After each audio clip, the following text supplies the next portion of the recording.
Welcome to the award-winning RotoWire Fantasy Basketball podcast brought to you by a sponsor, SmartBracket.io. It's Friday, March 15th, 2024. Alex Barutha here with Shannon McEwen and Ken K-Train Kreitz. All aboard. So last night, Luka Doncic sat out Thursday's 126-119 loss to the Thunder due to a hamstring injury because MRI came back clean. Tentatively considered questionable for Sunday's game against the Nuggets. He is coming off a streak of 7 consecutive 30-point triple-doubles. He is the number one fantasy player in 8-cat over the past 30 days above Victor Wembanyama and Nikola Jokic. Luka right now, third in MVP odds at 10-1, behind SGA, who is 4-1, and Nikola Jokic, the favorite, at minus 270. Can I ask you, does that feel like the right order? Well, I think it's stupid that the MVP rankings are just regular season because who cares how people do in the regular season? This feels like a rant. Is this an old man rant? I should have saved this. Darn it. This is better than the rant I wrote. Yeah, it's stupid. Who cares? Regular season MVP. I mean, I realize there's a lot of people wagering money. And by the way, OKC Thunder played in California, the East Coast. SGA would be running away with this. It's horribly biased by media markets, and I don't care who's best in the regular season. If you lose in the first round of the playoffs, you're not an MVP. This is partially why I think Jokic is such a heavy favorite, is because I think people want to give him the award for what he didn't win last year, in addition to being Finals MVP and winning the Finals. It's almost like voters' remorse in a way. Well, also Embiid's injury, right? Like there was the number 2 guy, and then he's yes, out. Yeah. Embiid was already coming close to game count issues before that. Anyway, Ken, we have some unfortunate news to quickly pass along. Yeah. Yes. RJ Barrett could be out for an extended period after his younger brother passed away. RJ did not play Wednesday and will not play Friday. That is all we know right now. And our condolences to the Barrett family, though, I doubt they listen to the show. I hope they do not. That's not what they need right now, unfortunately. Yeah. Shannon, we got some expected or unexpected. I don't even know how you classify it anymore. Ben Simmons update. Yeah, Ben Simmons underwent his second back surgery in 3 years. He had a microscopic partial discectomy, I believe is how you say that. He is expected to be fully recovered for next season's training camp. Simmons played in 15 games this season, averaged 6.1 points, 7.9 rebounds, and 5.7 assists in just under 24 minutes per game. Yeah, the I think it's a discectomy. That's a tough one to say. Basically, you're going to shave off part of his disc that he herniated. He actually, this is, I think last year, a couple years ago, he had like a micro discectomy. So they like shaved like a little bit. Now they're going to shave more off of it. So he's supposed to be recovered for training camp. I don't know if people are going to draft him next year. Back issues are tough, man. I've said it on the show in the past, Rob Gronkowski, Dwight Howard, there's numerous players across various sports that have had back injuries and then never, they'll come back and be quality players still, but never quite the same, never able to reach that peak that they had before. And, same with me with RotoWire hoops. Tragic. Never going to be 25-year-old Shannon again. Contract-wise, Mr. Simmons has one more year. You guys want to guess what he's going to make next year with the Nets? 40? $40 million. You nailed it. 40.3 technically. Even the 0.3 is not bad. Good for him. 40.3 million, and then he will be an unrestricted free agent. He has a player. Unrestricted free agent. So the Nets scared me. Might get another 15 games out of him next year, but not good for Brooklyn. I wonder if he'll get signed. I think someone will sign him for really cheap if he wants to continue playing. I mean, I don't know how motivated. I don't think he cares. I think he gets that. I mean, he's making $40 million alone. He's making $37 million this year. I'd be looking for spots in the Caribbean. I'm like, F you, everyone, lie down. See, I mean, If he ends his career, he can say, "Hey, look, I was an All NBA player one year, all defensive player. He can sleep on a giant pile of money, Alex. Who cares what he won? I'd be like, I need my Mai Tai at 10 a.m. I'll be lying here. Pile of cash. Thank you. In more fun news, we had DeMar DeRozan pass 3 players last night in all-time NBA scoring. He moved up to 32nd. He passed Elgin Baylor, Dwayne Wade, and Adrian Dantley in that order. Dantley never gets the love he deserves. Goodness gracious, I loved he was like 4'1" and had the best post moves. Ended his season with your beloved Pistons, or ended his career with your beloved Pistons, I believe, right, Shannon? No, they traded him for Mark Aguirre before they actually became like the true bad boys. He ended his season with my beloved Milwaukee Bucks. Did he? A career, actually. Career, yeah. Just like Moses Malone, right? Yeah, that's a good tribute. That's a good part. Oh, no. He did Milwaukee 2 years, Philly, back to Philly, and then the Spurs for his last year. I'm mistaken. Yeah. That slow game lasted forever. Speed was not an element. Yeah, he could just stand under the rim and do this with his elbows and just grab a rebound. He'd do like 87 head fakes. And until you went up, he'd just keep doing it. Defenders would jump just out of boredom, just out of let's end this. 6'5", small forward back in the day when everyone had to have post moves, no matter what position you played. He and Isaiah Thomas famously did not get along, which is the big reason why Dantley was traded, because he was like an all-star caliber player for the Pistons. But Isaiah didn't like him, so he's tossed the curb, and Mark Aguirre came in and really solidified the Pistons rotation.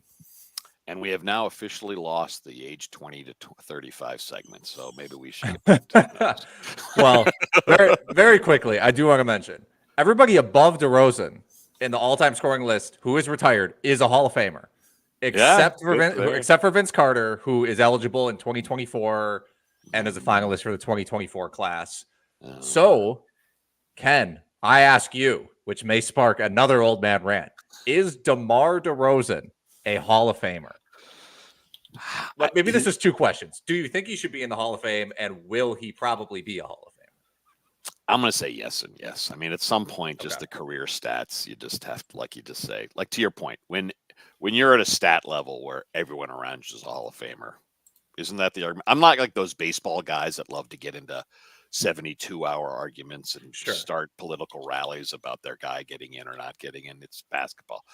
And honestly, the Western Mass, where they host the Hall of Fame, they're just desperate for any kind of attention they can get. So they'll be happy to have the DeRozan family rent a hotel room.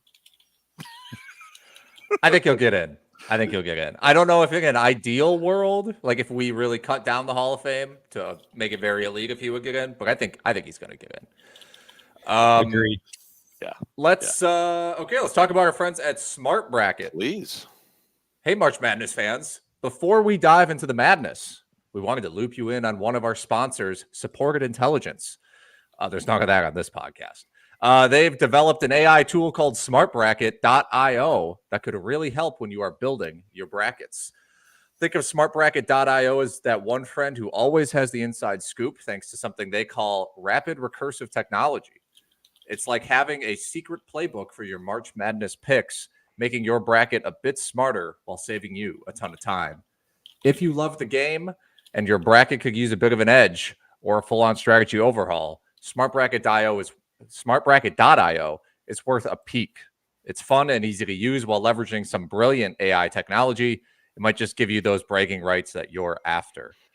With March Madness around the corner, a little extra insight never hurt. When Selection Sunday starts, check out SmartBracket.io. Here's to enjoying the madness and making smarter choices along the way. Thank you, Supported Intelligence. Big shout out to Supported Intelligence for back in the pod. Thank you, gentlemen. Their AI tool, SmartBracket.io, is a game changer. If you're looking for a smarter way to fill your brackets this March Madness, they've got you covered. Like, I am famous for not just losing brackets, but you can bank on me for a last 5 finish. It's for 30 years. I've been a last 5 every time. So I'm all in. They're going to fill out every bracket I have to do. Before you fill out your brackets, be sure to use smartbracket.io, available on the App Store and on the web. We had a kid knock on our door this week trying to raise money for her soccer team to go overseas on some, like, I don't know, AAU trip, whatever. And it was like, and I said, oh, what are you selling? I'm thinking like cookies, popcorn, wrapping paper. No, it was a bracket. Like, you're 14 years old. You want me to bet in your, in your soccer teams? Like, this is screwed up. Plus, I'm fat. I want cookies. Give me chocolates or something. Like an 8-year-old knocking on your door. Yeah, it's their Girl Scout cookies. Mouth. Hey, I got your bracket here. You want to bet the over on tonight's Pistons game? Simone Fontecchio over 2.5 threes. Trust me. If I don't pay up, she sends Rocky and Sluggo over here to break my knees. Oh my God. Okay, Ken. Before we dive into waiver wire, do we have any? Yes, fan we do. Feedback We've got some fan feedback questions. Mr. Maluk asks, Vince Williams and Max Strus, both on my IL. Do you think they will play next week and help his first week of the playoffs? The Strus injury is a little concerning to me at this point. It's a knee strain, and he's been out for 6 games. And they don't necessarily. Cleveland doesn't have to rush him back. And on the other hand, for Vince Williams, for the Grizzlies, they don't have to rush him back either because they're pretty bad. But I don't have any more information than we have on RotoWire in terms of their technically day-to-day. But neither of these teams are going to be in a rush to get these guys back. That's all I can say. Well, and let me add, but you're more the expert on this, Alex. Isn't Desmond Bane going to come back? And I'm sure if he does come back, it'll be like one game here, one game not here. But if he plays a game or two, he's right at Vince Williams. Well, they moved Williams to point guard, though. I guess there's enough lack of talent in that starting lineup. There'd be room for Williams and Bane if they were healthy. So, yes, I think Bane coming back will affect Vince Williams' usage, but I don't necessarily think Bane is going to play in every game. I have to shout out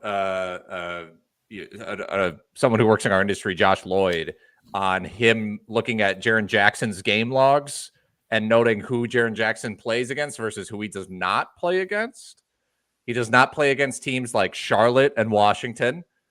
Brooklyn's on this list. Portland is on this list twice. Stinkers. But he did play against good teams like the Clippers, play against Minnesota, play against Atlanta, play against OKC. So, I think there's some selective sitting going on. So if you roster Bane, be careful about that, let's say. Oh, certainly. Bane, yes. But Williams, who knows his plan for Memphis between now and the end of the season? The encouraged part for both those players is that they're day-to-day officially unquestionable. So there's a chance they're going to return. I just say watch the news over the weekend.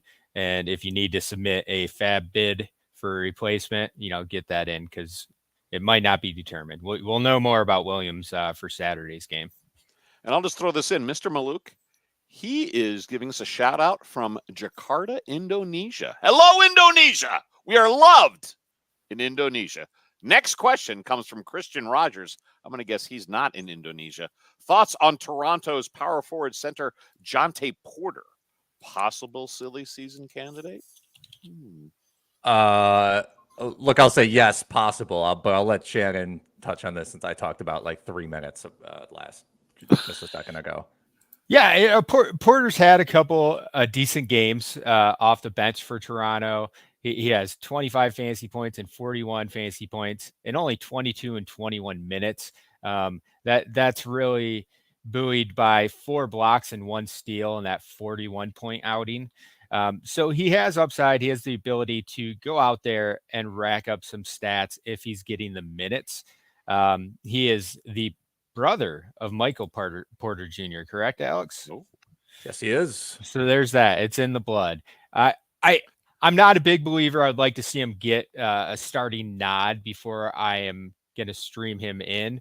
But if you're in daily leagues and you need a streaming spot, he's worth a look while Toronto's banged up, because they are extremely thin right now. Podol's out for the year. Is that right? It's not officially out for the season yet, but is it assumed, Alex? Yeah, Doug. Yeah. Bertle. Yep. Bertle. And Porter's on a two-way deal, but I can't imagine he's anywhere near the game count where they'd be concerned about him playing too much or losing the two-way status. And you got Kelly Olynyk is really the only center there who's really half a power forward. And Barrett's out now, who they've been playing at power forward, so maybe Olynyk slides over too, because we don't know how long RJ Barrett's going to be out with that family tragedy. Yeah, and one thing I will say about Porter, it may not matter that much. He's very injury prone.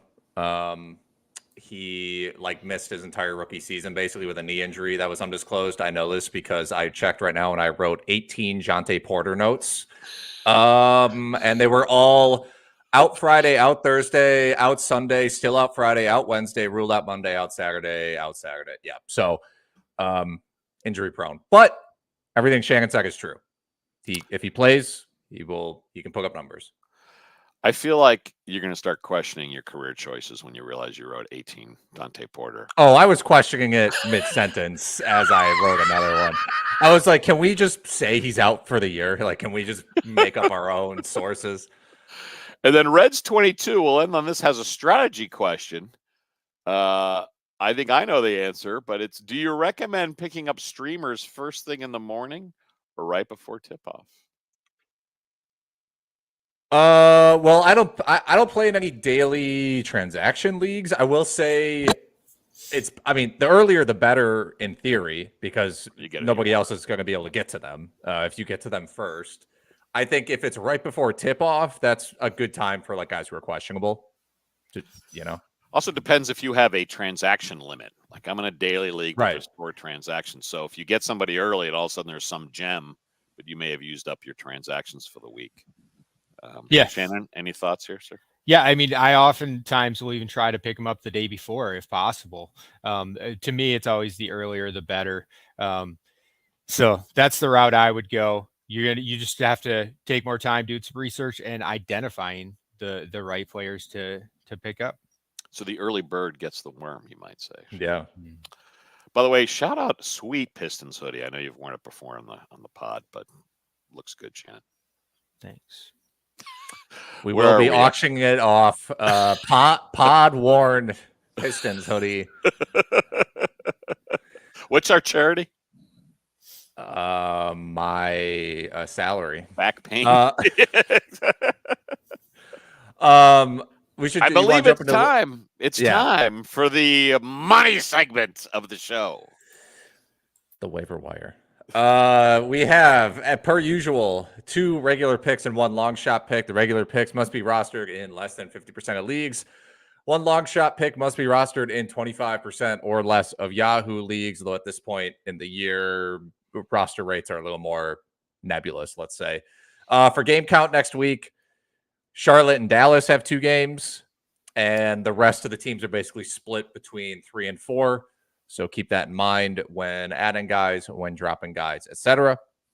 My first suggestion, Houston Rockets, Jock Landale, 29% rostered. Alperen Sengun out for the rest of the regular season. Coach Ime Udoka is not starting Jock Landale, who is a traditional backup center. They've instead shifted Jabari Smith, who was their starting power forward, up to center, and then slid Amen Thompson into the lineup. And then they bring Landale off the bench. But Landale in back-to-back games has played 26 and 27 minutes. In the first game, he put up 11, 4, and 5 with 2 steals and a block. Second game, 13, 5, and 1. That's good enough for me. The minutes count everything for me to, I think you can probably roster Landale for the remainder of the season. It's a long play, but the Rockets do have 3 games next week. He's the only legitimate center on the roster, unless you're a big Boban fan. I like his ads. I do not care for his game. I love Boban. I wish they would play Boban, but they won't. Shannon, your thoughts on Landale? He's a solid option. He will be coming off the bench, but it's encouraging that he played 27 minutes in the most recent game on Thursday night against Washington, who is also going small. So Landale's even seen 27 minutes against a team that has a opposing team that has a small lineup. So that's encouraging. I'm going to highlight the guy who I think is the key target for the Rockets shortly. And I'll say for that fan interested in Porter, boy, I'd rather have Landale for sure if that's a waiver wire option for you. First of all, fans, if you like our videos, please hit like and subscribe below on the YouTubers here. We would really appreciate that. That's how we justify doing these things. I'm kind of going all Euro for my picks this week. And I think we've named all the names I'm bringing up, but they're still out there, still available. Let's go to Detroit for Nina Simone Fontecchio, Tech 19, the Italian forward for Shannon's Detroit Pistons. He's only rostered in 42% of Yahoo leagues. He has started the last 2 games for the Pistons. He ranks 30th over last 7 days average stats. And in his last 3 games, almost 19 points, over 5 rebounds, 3 threes, and 1 steal with excellent percentages. But get this, over 36 minutes a game. At this point, you are just looking for minutes and opportunities. Plus, the Pistons have 4 games next week. Molto bene, Fontecchio. Pick him up. Yes, sir. My first suggestion of the week, Amen Thompson, swingman, guard, forward for the Rockets, 45% rostered. As Alex mentioned, Şengün is out for the remainder of the regular season with an ankle injury. Jabari Smith has slid over to the 5, and that's opened up the starting spot for Mr. Excellence himself, Amen Thompson. He's been a top 25 player over the past week based on average stats, and his averages since joining the starting lineup and playing 2 games as a member of the starting 5 are 13.7 rebounds, 3 assists, and 2 steals. His field goal percentage is pretty insane right now. He was 9 for 11 against the Wizards last night, but he also totaled 46 fantasy points in that outing. I am lucky enough that I had him stashed on my bench in a couple leagues. He absolutely should be rostered in 10 and 12 team leagues moving forward. Do you remember when we were complaining about the Rockets being too deep? And then Terry Eason's out, Cam Whitmore's out, now Şengün is out. Suddenly, they're maybe happy to have old man Jeff Green. I don't know. Yeah, it was a great matchup last night for Amen going against the Wizards, who have no centers.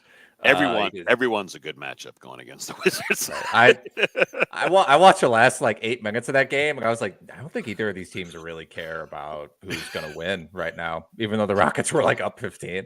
I don't know what's worse, the 18 Porter player news notes. Are you watching the end of Wizards? Who was it? Wizards. I was having some dinner. Man can't watch the final 8 minutes of Rockets Wizards. Sure, man. Sorry, you're right. It was. Oh, you know what I should mention actually. We didn't mention this at the top. Josh Green got hurt the other day too. It was an ankle sprain. It looked way worse than that. I actually watched that live. I thought he tore his Achilles, but it's not that. Which is good news. It was kind of crazy. My next waiver wire suggestion: Matisse Thybulle. We're at this point in the season where, Portland. Speaking of bad teams. Portland's on a 4-game week, which means you could stream in Matisse Thybulle based on this key stat. He has scored points in 9 straight games. That's huge for Matisse Thybulle, who does not always score points. But most importantly, the steals and blocks are still there. 2.1 steals, 0.9 blocks over the past 9 games. Again, it's a 4-game week. So you can stream him in and you might get yourself, 8 steals, 5 blocks, something like that. So if you're in desperate need of that, you know what to do. Ken, let's go to Vasilije Micic. Oh, you beat me to that glorious pronunciation. Probably doing me a favor. Yes, Vasilije Micic, the 30-year-old rookie Serbian guard for the Charlotte Hornets. Look, this is a playoff stash, okay? Charlotte has only 2 games next week. every different commissioner site handles the NBA playoffs differently, and there are options within each site. For instance, I'm in an ESPN league that the first round is 2 weeks and the finals are 2 weeks. So check your rules. And Micic is a great pickup, but not if he's only got 2 games next week.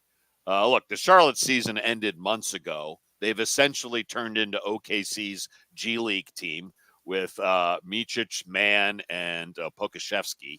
Micic has started the last 6 games for Charlotte, and they bumped Trey Mann from point guard to shooting guard.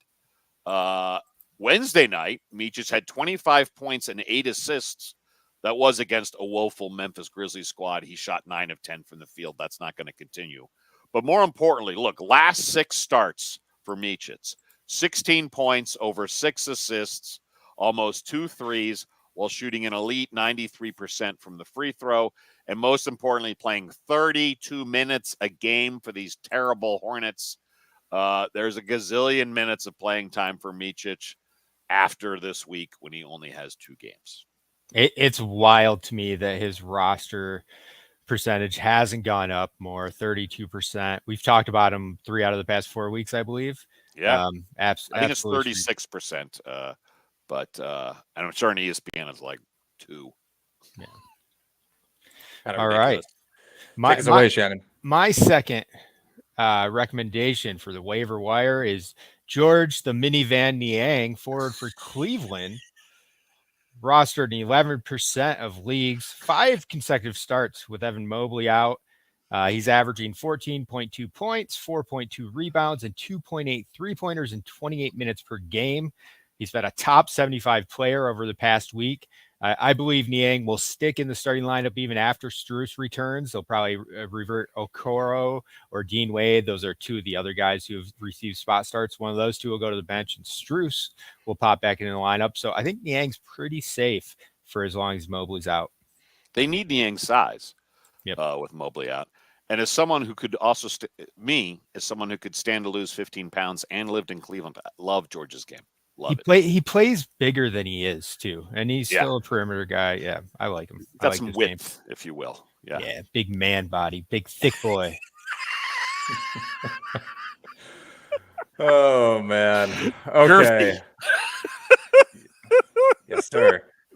Let's move to quickly our NBA DFS section. Long shots. Long shots. Sorry. Yeah. Hey. Hey. I was doing some database work. I was multitasking. We had a Josh Green projections issue. I was fixing it. All right. Yeah. Even Alex doesn't watch this podcast. I'm typing numbers on a different window. I got men talking about other men being thick in my ear. I don't know what's going on anymore. All right. TJ McConnell. All right. You've heard me do this argument a million times. Pick up TJ McConnell. Cockroach.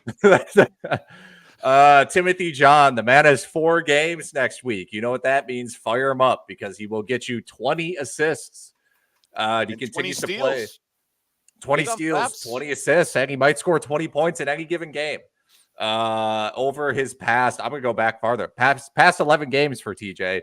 Only 20 minutes a game, but 13 points, 5 assists, 1.4 steals, shooting 60% from the field. All you got to do is watch the Pacers play and see that he just controls everything when he's out there. So pick him up for a 4-game week. Love it. Ken, who's your long shot? My long shot, he's actually not European. He does look like he's from Eastern Europe, but apparently he's from Indiana. Jake LaRavia of the Memphis Grizzlies. Average game stats ranked 69th in 9 category over the last 7 days. Look, we do not know who's playing for Memphis night in, night out. Ravia has been a bit of a bust pick for them, so they're just giving him all the minutes. If he blows out both knees, they do not care. The guy can create his own shot, score off the dribble, also hits threes. Last 8 games, almost 14 points, 5 rebounds, 2.1 stocks, 1.4 threes, but he does have a low field goal percentage. Memphis has only 3 games next week, so that's a problem.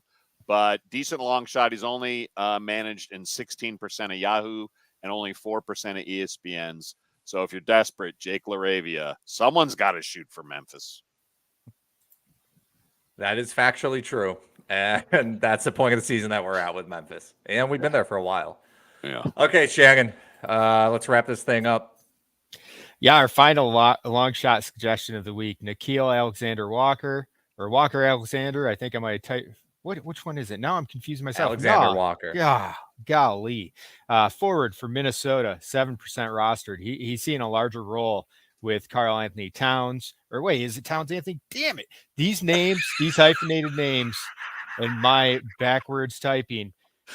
Cat's out for a Towns while. Anthony Cat's Carl. Yeah. Yes. Towns is out. Alexander Walker's seeing minutes. He's averaging 21.5 points, 5 boards, 3 dimes, 4 trays in 33 minutes over the past 2 games. Minnesota has 4 games next week. Yeah, it's Nickeil Alexander-Walker will most likely come off the bench. He did receive 1 spot start, but that was with Kyle Anderson out. Kyle Anderson will probably start at 4, but Walker will see increased run either way. His plays up and down, but with a 4-game week, if you're in a weekly league, he's worth a look. If you're a daily streamer, he's worth a look. So go scoop him up. This pod's off the rails, so do you mind if I tell my Karl Anthony Towns story? Please do. All right. We're in Vegas for the annual meeting, which occurs during summer ball. This is 4 or 5 years ago. I'm racing to the elevators in our casino. And just before the doors close, this giant hand reaches out and stops the doors and opens them. And there's Karl Anthony Towns alone in the elevator.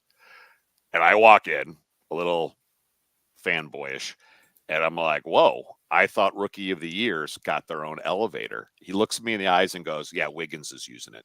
Oh, I almost wept to the joy that we were like I'm friends now with Karl Anthony Towns. Then I asked him, I said, does Tibbs yell a lot? And he just shakes his head. Yeah. And then you were detained by security. And I just cried like a baby after. and huddled in the corner. Ooh. Yeah, security beat the hell out of me. I stood next to Marvin Moneybags Bagley in the Vegas airport during one of these same summer trips. We were standing in the bathroom, urinals next door, urinals to each other. Man to man. Yeah. Yep. And I wanted to ask him so many questions, but McGee. Is it Jake McGee, Jarvis McGee, the old Wizards draft pick? JaVale? Thank you.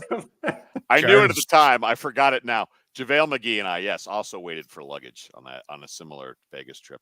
And shout out to, I also shared an elevator in Pittsburgh with Jerry Stackhouse, who just and he was coaching Vanderbilt. They were in town to play Pitt.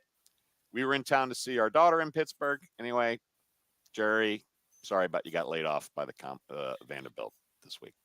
That's Milwaukee Bucks legend, Jerry Stackhouse to you. And Detroit Piston, Washington Wizard legend.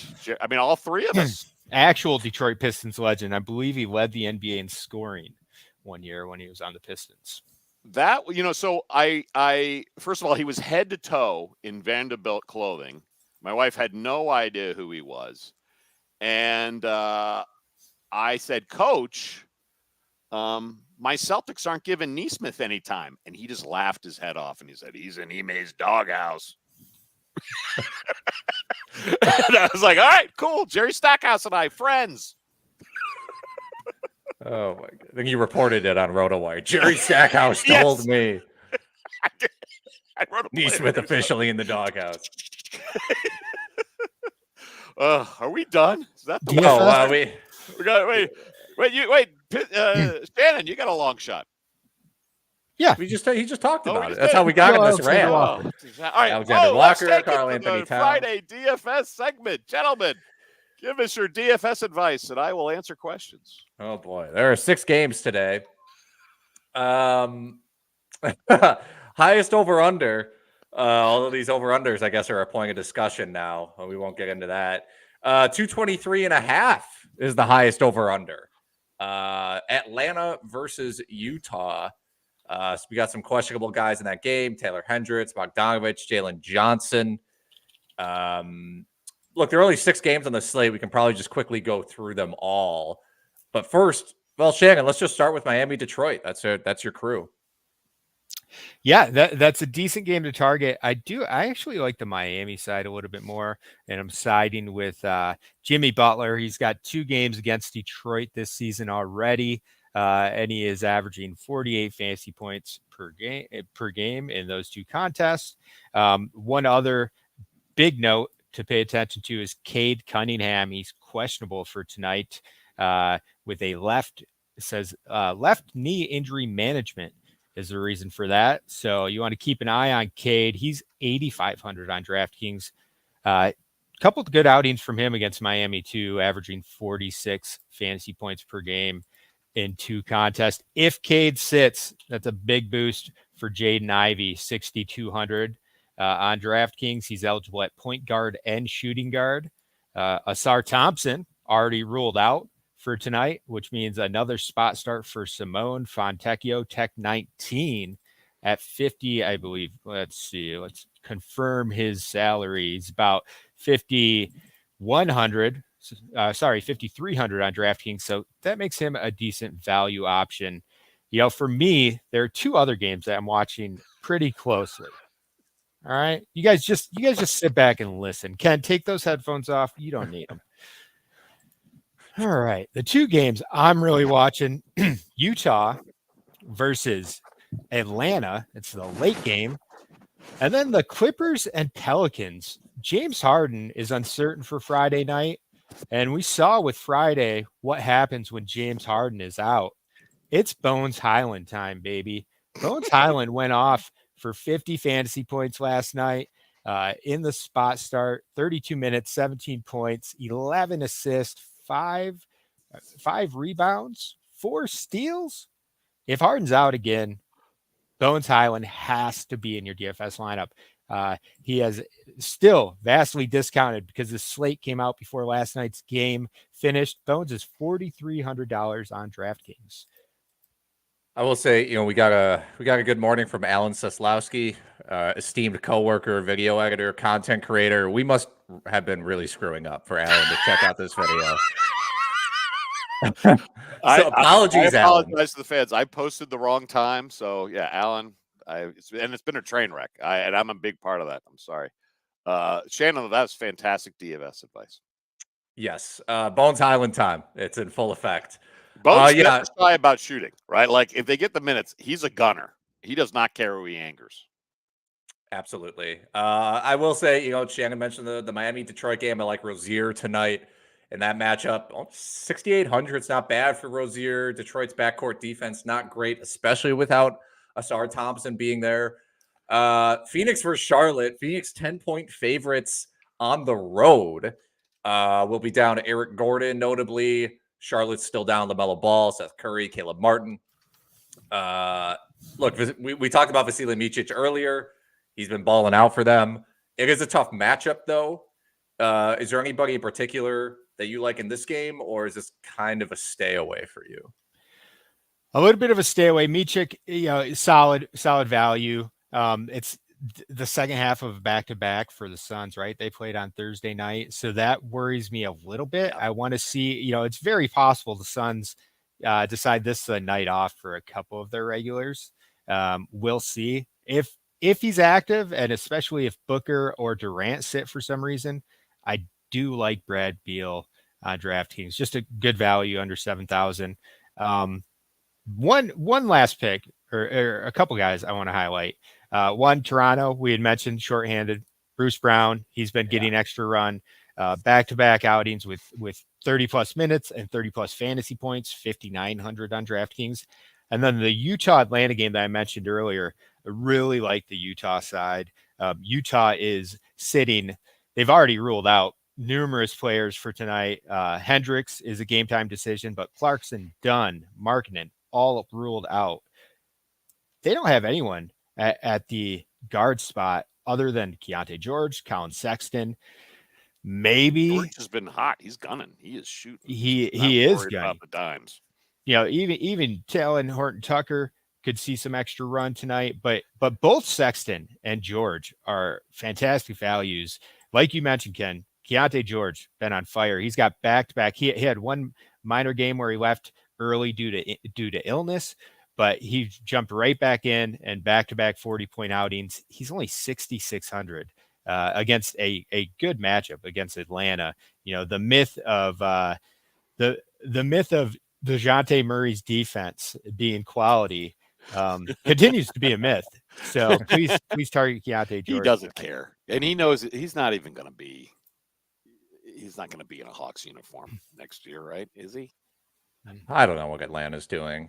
Atlanta is like number one in the league in terms of like individually. I like all of their guys, and then they just disappoint all the time. But yeah, I think DeJounte Murray in Atlanta is like a Terry Rozier in Charlotte situation where it's like he can defend, but is he going to for this team? Yeah. I want to go back to, and I was glad you went over Bruce Brown because the Raptors are so shorthanded. Has DraftKings overpriced Kelly Olynyk now with his run of big minutes? You can't overprice Kelly Olynyk. It's impossible to overprice 7,000. But he has three. Actually, I mean, look, since March, 40 fantasy points, 22, 41, 20, 42, 33, 45.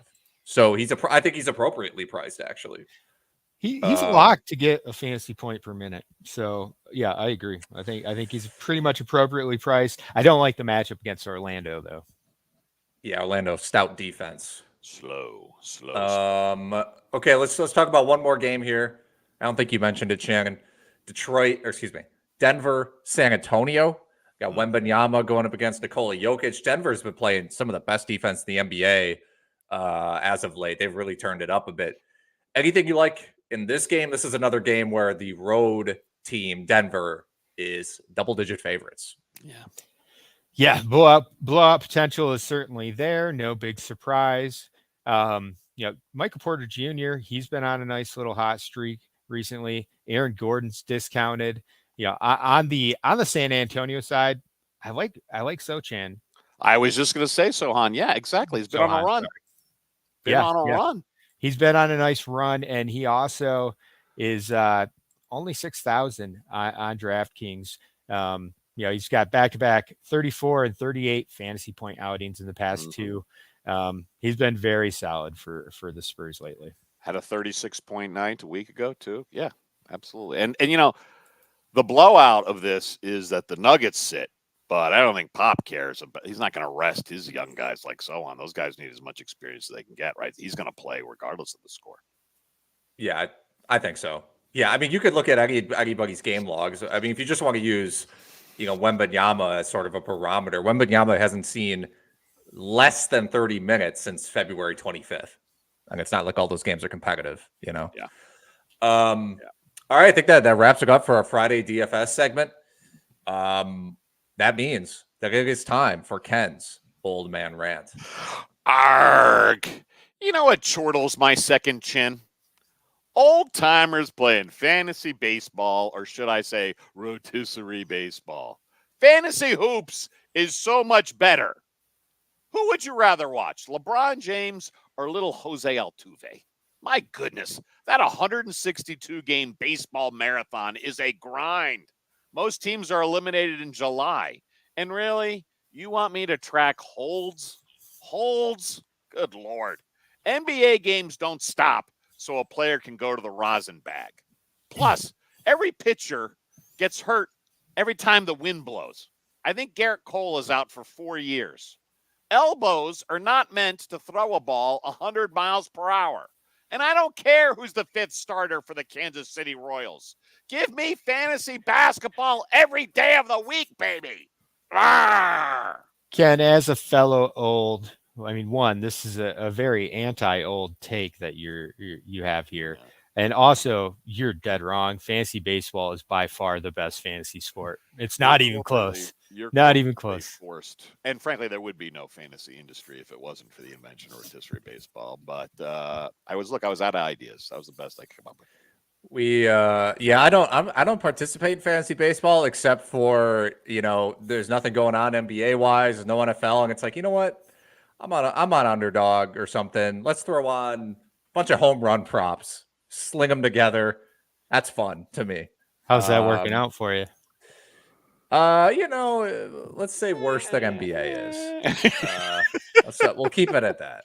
So RotoWire was founded, on this pre-internet league back at our college and it started with baseball. And I don't want to leave that league because it's like 34 years old. but I'm also absolutely terrible at it because I just Have you considered I'm taking more the into advice hoops. of our award-winning writers? I do. The problem is everyone else in the league is also doing so. And, reading far more than I am, and I'm just more into the hoops. And you're right, that's a young guy rant, to be honest. But I'm old. But Yeah. anyway, We'll have to do an take that all Clay rant Link. episode. Take that Yeah. Clay Link. You want some of this? Oh man, mispronounced names. I think I feel like we had one actually. Shannon had a Walker Alexander snafu. And a Sochan. Sochan. Shan was bad. Yeah. So Yeah, that's really bad. Yeah. We got to rename this segment Shannon's. I feel like Shannon's tripping up as much as I am. It's renaming an award. That's big stuff. Thank you, everybody, for joining us on the RotoWire Fantasy Basketball podcast. And as always, apologies to our sponsor, SmartBracket.io. Ken, take us out of here. Let's go to San Antonio, where LeBron James said this about Victor Wembanyama after he had another 5-5 game, meaning 5 steals, 5 blocks. He said this about Wemby. He doesn't have a ceiling. He can do whatever he wants with his career, end quote. Attention passengers, this 3-car fantasy train wreck has hit the end of the line. Wemby's ceiling